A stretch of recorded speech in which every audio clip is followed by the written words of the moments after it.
Ladies and gentlemen, welcome back to part 3 of my Ultimate Fox 1 BVR guide for DCS World. If you haven't seen part 1 and 2 already, please make sure to check those out. I shall leave the links in the description below. But in this one, we are going to look at an actual practical example and application and the mistakes which have been made in this engagement. Via Tacview, we will dissect and analyze everything just to show exactly how a Fox 1 BVR engagement can work outside of what I would call vacuum practice fights, which is where you do a 1v1 or maybe a 1v2, etc. In a realistic mission with many moving parts and components.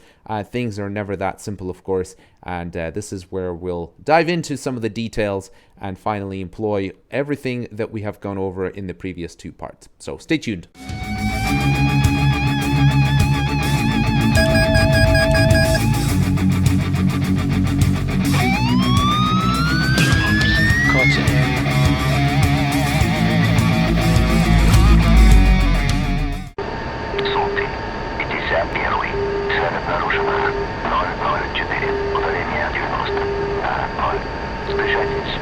Okay, be advised, looks like we have 2 groups, one to the northwest, one to the northeast. We're targeting northwest for now, 340.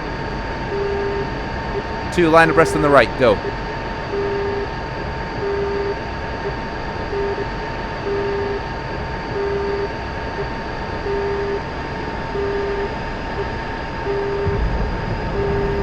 Strobe at 344 now. Confirm you have the same? 2 sim. Speed 950. Maintain Angels 8,600. 2 is Spike, 10 o'clock. Copy, 3 groups, 1 344 and 1 at 339. Target group at 344 if you can. They're strobing now. Sort right. 2, correction, 1 is sorting middle. 2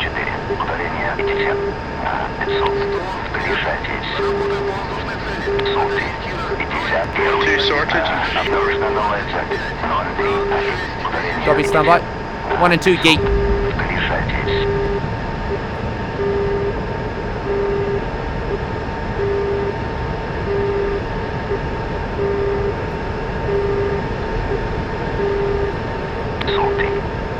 One and 2, crank right. Crank right on a heading of 020, scan left. Cut right, further right, 035. Scan left. Target, correction, sort right, 1 is sorting left. Okay, so let's just pause it here and go over exactly what happened and why we cranked. Well, when we were initially targeting these guys, even though we were getting jammed by them, it definitely did seem, in terms of the radar picture, that there was somebody over here and then there was multiple guys over here. Now, this guy actually wasn't getting picked up by us. I think our radar just didn't... I think at this point we were still in interleaved mode, or at least I was in interleaved mode. This guy was flowing cold. Therefore, you know, as I mentioned before, a low PRF would have picked him up. But obviously, in this particular case, low PRF made no sense, especially considering we knew that these guys, at least somebody was nose hot. And we did see this guy, but we didn't know that he was engaged with enemy fighters, with friendly fighters at this point. So my plan was to basically crank right and effectively forget about this guy as if he doesn't exist, in which case we could have probably engaged these guys over here on the right flank. And my theory, at least, was that this guy would have then had to travel a bit further in order to try and get to us, and we could effectively cut him completely out the fight. Second school of thought, I think, on this could have been, in hindsight, looking at that radar picture, is that we could have potentially actually focused on him, because there was definitely a little bit of a distance between these 2 groups, and therefore, if we had just engaged him as quickly as possible, well, one, it would have helped because we also had friendly fighters in the area, but we obviously didn't have enough SA to really say. In fact, they weren't even visible on our radar scope. And again, in this particular situation, the reason they probably aren't visible on our scope is because they're both flowing cold, and therefore our PRF isn't really, the radar is just not good at picking out targets which are flowing away from you as easily. The second school of thought is just engage this guy. 1v2 is a lot easier. Get rid of him quickly and then work out a plan B once these guys start coming in. In this particular situation, we decided to crank to the right, which not necessarily a wrong decision. Also, do bear in mind that these F4 Phantoms here, they don't appear on our radar scope at all because they are very low-level strike aircraft. At this point, we're very high up. They're a non-threat anyway, so it doesn't really matter.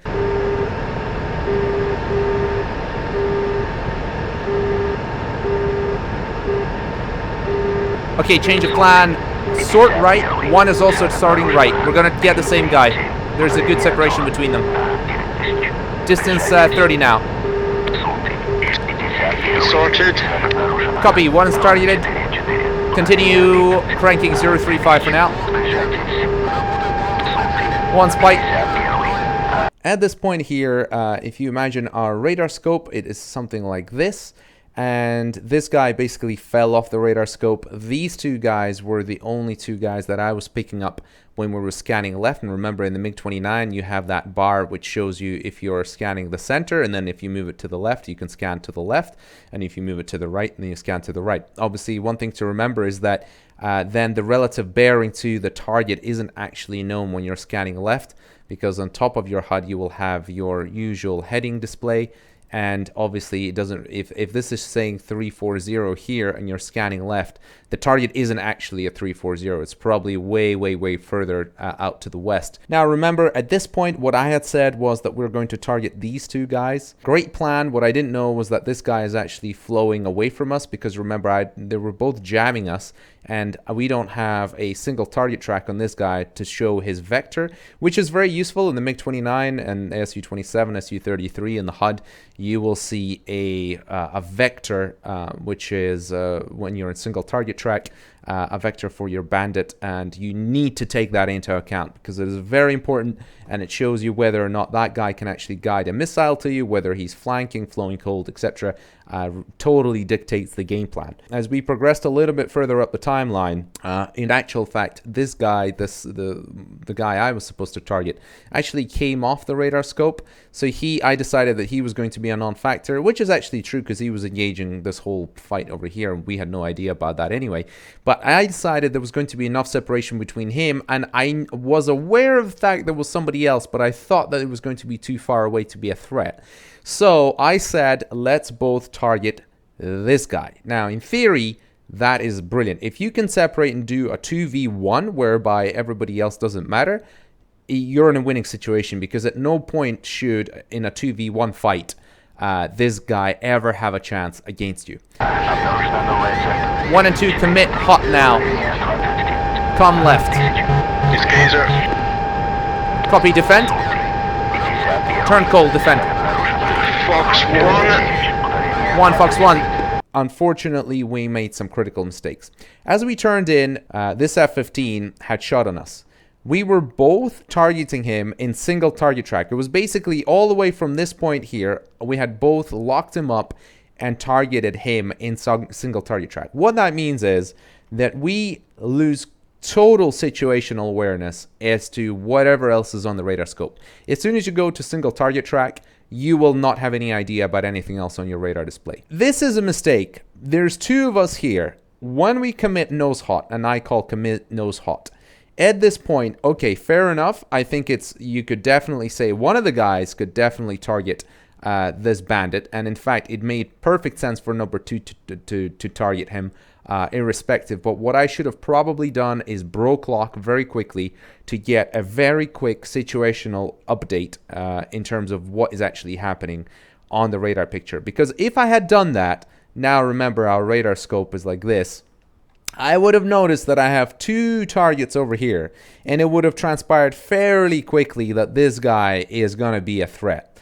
And what should have really happened up to this point is that 2 could then engage this guy, and I should have then spread out and at the very least engaged this guy over here, or change the game plan altogether and told us to flow cold, whatever, reset, right? Because at this point, it wasn't too late. We were within the maximum launch range of the missile, but we were not within the MAR, which again, as I've mentioned during the video, if we roughly speaking just say take the AIM-7 to be equivalent to an R-27, provided both aircraft are going to have similar sort of energy states, which in this case we do because we were basically max throttle max speed. Mach was 0.3.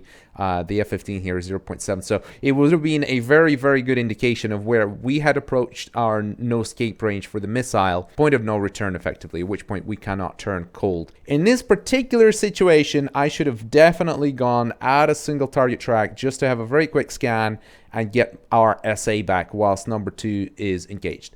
But let's just, for the sake of the argument, pretend that I was correct in my assessment that these aircraft here are not going to be a threat.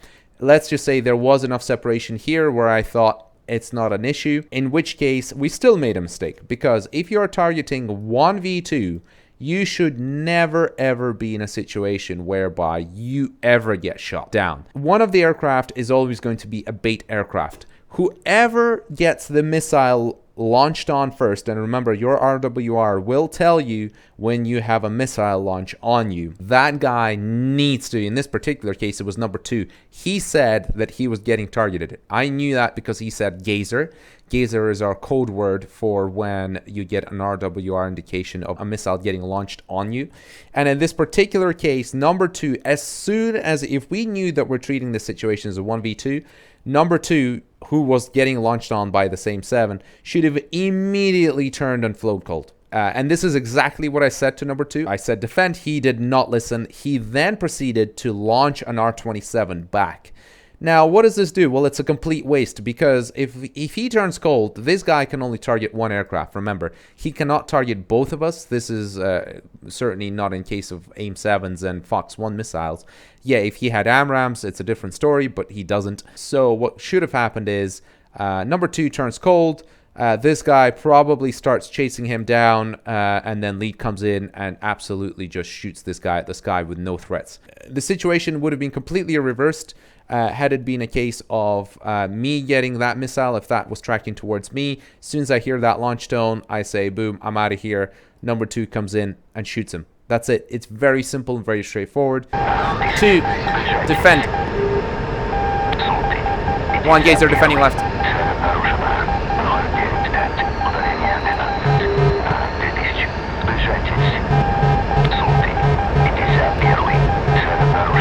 Now let's just pause it here and analyze the situation. As you've probably noticed, the track vector for the bandit that I am targeting in my HUD is very clearly showing that he is flanking. He is not flowing towards me. And if we have a look on Tacview, it's very obvious that the guy I'm targeting is flying perpendicular to me, which means that he cannot possibly guide a missile onto me. Yet at the same time, I'm getting a very obvious RWR tone of an impending missile, which means that I should have had enough SA here to know that he's not shooting at me, somebody else is.